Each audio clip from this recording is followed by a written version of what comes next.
সকলের প্রতি শ্রদ্ধা ও ভালোবাসা রেখে আজকে আমরা 20তম ক্লাসটি শুরু করতে যাচ্ছি। তো আজকের ক্লাসের বিষয় হলো 19 নম্বর অধ্যায়ের দ্বিতীয় ব্যাকরণটি। এই যে আমার হাতে বই দেখতে পাচ্ছেন, আপনারা সরাসরি বই নিয়ে বসে যান।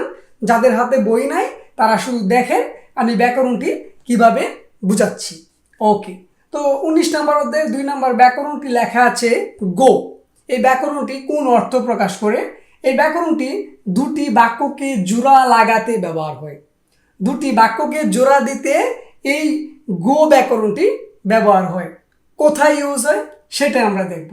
ওকে, তো এই ব্যাকরণটি কিভাবে ব্যবহার হয় সেটা যদি আমরা লক্ষ্য করি তাহলে এখানে দেখেন বইয়ে লেখা আছে যে ভার্ব এবং অ্যাডজেক্টিভের সাথে শুধু গো ব্যবহার হয়। এই যে মানে ক্রিয়া এবং বিশেষণ পদের সাথে শুধু গো হবে, বাচ্চিম থাকলেও হবে না থাকলেও হবে। আর শুধু নাউনের ক্ষেত্রে যদি বাচ্চিম থাকে তাহলে হবে ইগো, আর যদি বাচ্চিম না থাকে তাহলে হবে গো। ঠিক আছে, অলরেডি আমরা নাউন কি, অ্যাডজেক্টিভ কি, ভার্ব কি সেগুলো আমরা জানি। ওকে, যারা জানি না তারা গুগলে বিশেষণ পদ এবং বিশেষ্য পদ সম্পর্কে লিখে সার্চ করলে চলে আসবে, আপনি শিখতে পারবেন। আচ্ছা, তো আমরা মূল প্রসঙ্গে চলে যাই। আর আরেকটা কথা না বললেই নয়, আপনারা কেউ আমার ক্লাসটা কন্টিনিউ করেন না। কেউ 1 মিনিট 2 মিনিট 3 মিনিট দেখে তারপর বাইরে আছেন, ঠেলা মাইরা চলে যান। আরে ভাই, আমি আপনাদের জন্য কষ্ট করি। আপনি একবার শুধু আমার ক্লাসগুলো কইরা দেখেন, যদি ভালো না লাগে তাহলে আপনি আমার ক্লাস আর দেখেন না। বা আমি চ্যালেঞ্জ দিচ্ছি, আপনি যদি কোরিয়ান ভাষা শিখতে চান, যদি ব্যাকরণ বুঝতে চান নিজের মতো করে, তাহলে আমার ক্লাসের কোনো বিকল্প নাই। আমি নিজের ভাষায় বোঝানোর চেষ্টা করি ভাই। পরীক্ষাতে যদি ব্যাকরণ আসে আপনি কিভাবে বুঝবেন, আমি কিন্তু বাক্যর মাধ্যমে কিন্তু বোঝানোর চেষ্টা করি ভাই। এখন আপনি যদি ক্লাসটা না করেন, আপনি যদি টাকা দিয়ে ক্লাস করেন, 15,000 20,000 টাকা খরচ করে, 12,000 টাকা খরচ করে ক্লাস করেন, তখন কি আপনি করবেন না? অবশ্যই করবেন। কিন্তু এই যে দীপু ভাই ক্লাস করাইতেছে, ভিডিওগুলো আপলোড করতেছে আপনাদের জন্য, আপনারা যদি না দেখেন তাহলে আপনারা শিখবেন কিভাবে? আমি রিকোয়েস্ট করছি আপনারা আমার ক্লাসগুলো দেখুন, বিগত যে ক্লাসগুলো আমি করিয়েছি সেগুলো দেখুন। আমি আশাবাদী আপনি কিছু না কিছু শিখতে পারবেন। ঠিক আছে, তো চলুন আমরা এটা কন্টিনিউ করি। তো বইয়ে লেখা আছে দেখেন, গা বলতেছে ওয়ে ইন্টারনেট শপিং উল জুয়া হে। ওয়ে মানে কেন, ইন্টারনেট মানে ইন্টারনেট, শপিং তো শপিং করা আমরা জানি। শপিং উল জুয়া হে মানে আপনি কেন ইন্টারনেটে কেনাকাটা করতে পছন্দ করেন। তো এই উত্তরটা কি দিছে? গা দিছে সাগো ফিওনলি হেসো জুয়া হেও। এই যে এখানে দুটি বাক্য আছে, বাক্যটা হইল গিয়া সস্তা এবং সহজ হওয়ায় পছন্দ করি। ঠিক আছে, এই যে দুইটা বাক্যর জোড়া দিতেই কিন্তু এই গোয়ের ব্যবহারটা হয়েছে। প্রথম কি বলছে? সাদা। সাদা মানে কি? সস্তা। তারপর বলছে কি? সহজ হওয়ায় জুয়া হেয় পছন্দ করি। মানে প্রথম বলছে সস্তা এবং সহজ হওয়ায় পছন্দ করি। এই যে দুটি কথা, মানে দুটি বাক্য, এই দুটি বাক্যরে জোড়া লাগাইতে গিয়াই এই গুয়ের ব্যবহারটা হয়েছে। এখন কথাটা যদি এরকম হয়, সস্তা সহজ হয়ে পছন্দ করি, তাহলে তো এটা হচ্ছে না। কথাটা আপনাকে সুন্দর করে বলতে হবে। তো আপনি যদি সুন্দর করে গুছায় কথাটা বলেন তাহলে এভাবে বলতে হবে যে সস্তা এবং সহজ হওয়াই পছন্দ করি। এই যে এবংটা আসছে, মানে এই যে দুটা বাক্যরে জোড়া লাগাইছে গো, এইটাই হলো এই ব্যাকরণের ব্যবহার। ক্লিয়ার? তারপর আছে যে দ্বিতীয় স্টেপে যে মুও মগুল কয়ো, কি খাবেন? মুও মগুল কয়ো ভবিষ্যৎকাল কিন্তু। ওকে, কি খাবেন? তো দেখেন এখানে লম্বা করে একটা বাক্য আছে, জনুন বিবিম বাপ উল মক্কো। মগদা অর্থ কি? খাওয়া। এখানে আমরা মগের সাথে গো লাগাইলাম, কেন লাগাইলাম বুঝিতেছি। খান শিনুন খিমচি চিগেরুল মগল কয়ো, মানে আমি, জনুন মানে আমি, বিবিম বাবুল মানে আমি বিবিম্বাপ খাবো। বিবিম্বাপ মানে একটা ভাতের নাম আর কি। তো জনুন বিবিম বাবুল মক্কো মানে এই যে ভার্বটা খাওয়া, এই খাওয়ার সাথে এখানে দেখেন গোটা যোগ হয়েছে, মানে আমি বিবিম্বাপ খাবো এবং খান শিনুন, খান সাহেব খিমচি চিগেরুল মগল কয়ো, মানে খান সাহেব খিমচি চিগে খাবে।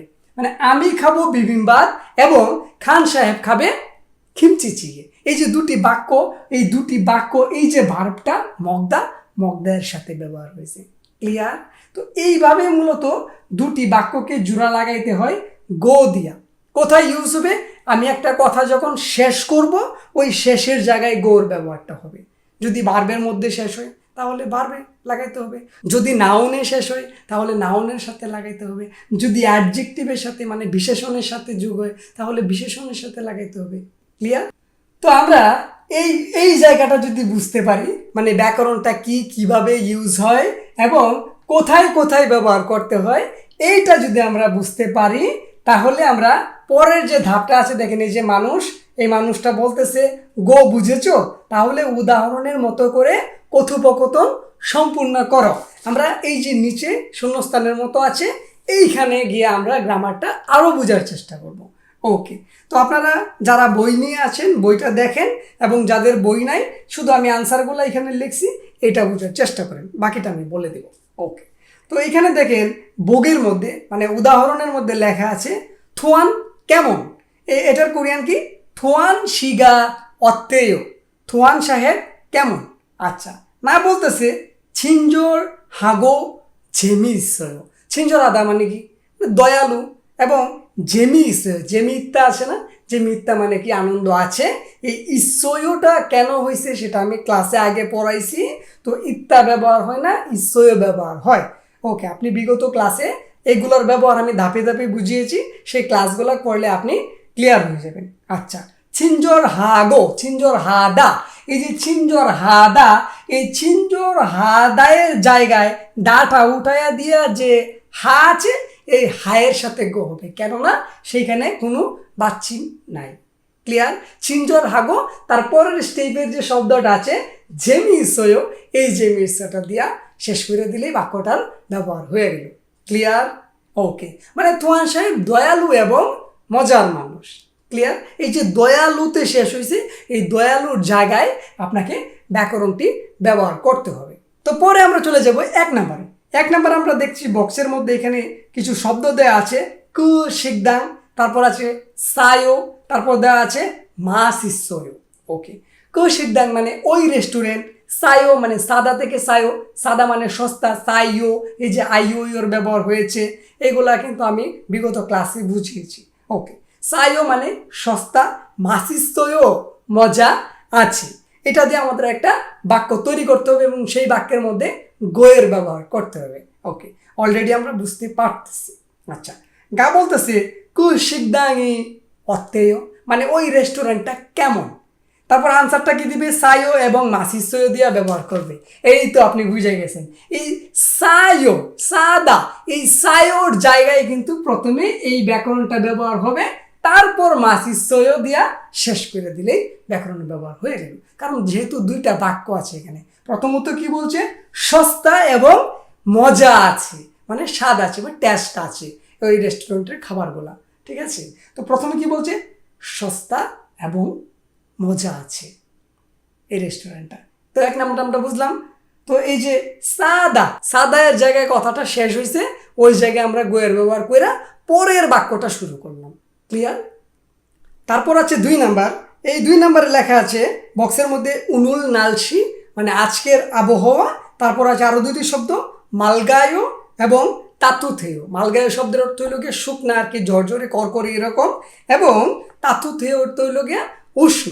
এই দুইটা দিয়ে আমাদের বাক্য তৈরি করতে হবে এবং প্রথমটা দিয়ে প্রশ্ন করতে হবে। তো প্রশ্নটা কি বলছে? গা উনুল নালসিগা অত্তেয়, মানে আজকের আবহাওয়া। নালসি মানে আবহাওয়া, আমরা জানি।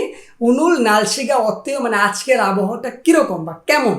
তারপর বলতেছে নায়ে উত্তর দিছে যে মালকো, এই যে মালকো তাতুথেয়, মালগায়ো। এই যে মালগায়ো, এই আয়োটার ব্যবহার না করে এই আয়োটা বাদ দিয়ে আমরা শুধু এখানে গোয়ের ব্যবহার কইরা পরবর্তী যে বাক্যটি আছে তাতুথেয়, এই তাতুথেয়র ব্যবহারটা আমরা করলাম। তো আমরা বুঝতে পারলাম প্রথমে আমরা এই মালকের জায়গায় গো ব্যবহার করলাম, তারপর আমরা পরবর্তী যে বাক্যটা আছে মানে তাতুথেয় ওইটা শুরু করলাম। তাহলে কি হলো? দুইটা বাক্য মিলাইয়া এই ব্যাকরণের ব্যবহারটা হয়ে গেল। মালকো তাতুথেয়, শুকনা এবং উষ্ণ। ওকে, আচ্ছা। তারপর আছে 3 নাম্বার। 3 নাম্বারে কি লেখা আছে বক্সের মধ্যে? জিগু মোহেও, এখন কি করেন? থুয়ান যায়ও এবং রিহান আছে ইন্টারনেট হেও। ওকে, থোয়ান সাহেব কি করে এবং রিহান কি করে এটা দিয়ে একটা বাক্য তৈরি করতে হবে এবং এই বাক্যের মধ্যে কোথায় গোয়ের ব্যবহার হবে সেটা আমরা দেখব। তো গা প্রশ্ন করছে থোয়ান আগো রিহানুন চিকুম মোহেও, থোয়ান সাহেব এবং রিয়ান সাহেব এখন কি করে, প্রশ্নটা হলো এইটা। তো আমরা জানি যে থোয়ান কি করতেছে, ঘুমাইতেছে এবং রিয়ানে ইন্টারনেট ইউজ করতেছে। ওকে, তো দেখেন 3 নম্বরে থোয়ানুন জাগো, জাদা অর্থ কি ঘুমানো, এই জাদা দা বাদ দিলে কি হয়, দা বাদ দিলে বাচ্চিম যেহেতু থাকে না সেহেতু সেখানে গো ব্যবহার কইরা এই বাক্যটা এইখানে শেষ হয়ে আর একটা বাক্যরে জোড়া দিতেছে। কিভাবে, থোয়ানুন জাগো মানে থোয়ান ঘুমায় এবং রিয়ানুন ইন্টারনেট হেও মানে রিয়ান ইন্টারনেট চালাইতেছে। বুঝতে পারলাম? ওকে, তারপর আছে সর্বশেষ 4 নাম্বারটা উনুল মেনু, মেনু অর্থ কি আমরা জানি যে তালিকা। ওকে, তারপর আছে জমসিম বিবিম্বাপ জনীয় বুলগুগি দপ্পাপ, দুইটা খাবারের নাম, এই দুইটা খাবার দিয়া বাক্য তৈরি করতে হবে এবং ওই বাক্যর মধ্যে গোয়ের ব্যবহার করতে হবে। ওকে, গা প্রশ্ন করছে 4 নম্বরের উনুল মেনু গা মোয়েও মানে আজকের তালিকাটা কি, মানে আজকের খাবারের তালিকাটা কি আছে। না বলতেছে যে দেখেন জমসিমুন বিবিম্বাপ ইগো, এই যে আমরা বাচ্চিমের ব্যবহার পাইলাম কারণ এটা একটা নাউন, ভাতের খাবারের নাম। ঠিক আছে, জমসিমুন বিবিম্বাপ ইগো জনীয়গুন বুলকুগি ধপ্পা ইয়েইও, মানে প্রথমে আপনাকে 4 নম্বরে প্রশ্ন করছে যে আজকের তালিকাটা কি, উনুল মেনুগা মোয়ো মানে আজকের তালিকাটা কি।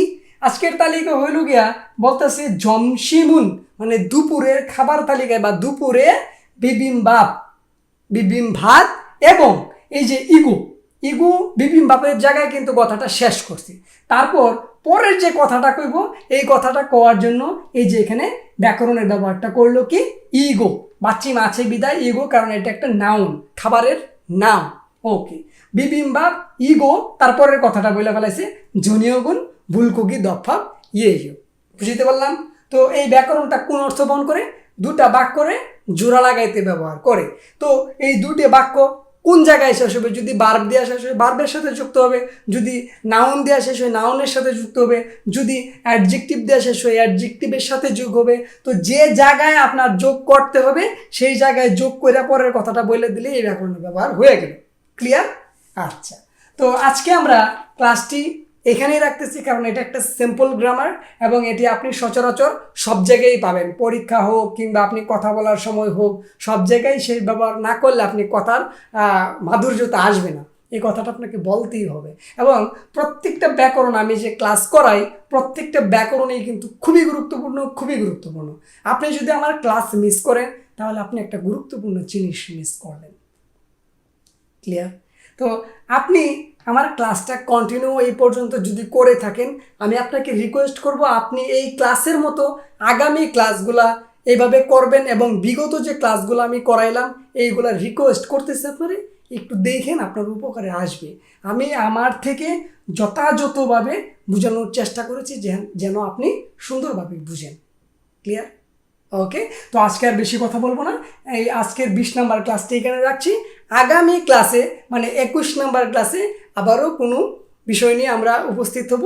সেই পর্যন্ত আপনারা সবাই ভালো থাকুন, সুস্থ থাকুন। সবাইকে অসংখ্য ধন্যবাদ এতক্ষণ সাথে থাকার জন্য।